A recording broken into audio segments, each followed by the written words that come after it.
ഒരിക്കൽ സൂത്രനും ശരിവും കാട്ടിലൂടെ നടക്കുമ്പോൾ അയ്യോ, ഹോ, പേടിച്ചു പോയി. ഒരു തവള ചാടിയത് കൊണ്ടാണോ താൻ പേടിച്ചത്? ഈയിടെയായി തനിക്ക് പേടി വളരെ കൂടുതലാ.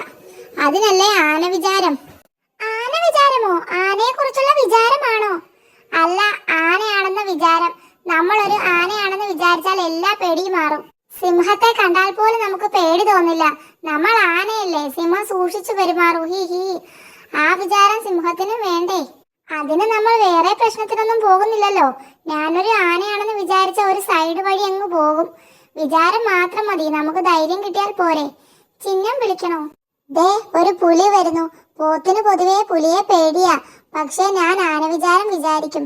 ഞാൻ ആനയാണ്, ഞാൻ ആനയാണ്. കണ്ടോ, അതോടെ എനിക്ക് ധൈര്യം കിട്ടി. പുലി ദേ ആ വഴി പോയി. എന്റെ പാവം കണ്ടിട്ടാ. ഈ വിദ്യ കൊള്ളാം അല്ലേ സൂത്ര? ഞാനും ആന വിചാരം സ്റ്റാർട്ട് ചെയ്യാൻ പോകുന്നു. നിന്നെ ഞാൻ തുമ്പിക്കൈയുടെ ചുരുട്ടി എറിയും. ഈ മരം ഞാൻ കുത്തിമറിക്കും. ആ എടോ, നല്ല പനമ്പട്ട എവിടെ കിട്ടും? നമ്മൾ ബന്ധുക്കളല്ലേ? അയ്യോ, എന്തു പറ്റിയടോ? എന്റെ അമ്മാവൻ വരുന്നു, എനിക്ക് പേടിയാ.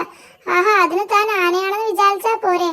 അത് ഞാൻ വിചാരിച്ചു, അപ്പോഴാ ഓർത്തത് ആനയുടെ അമ്മാവനും ആനയല്ലേ.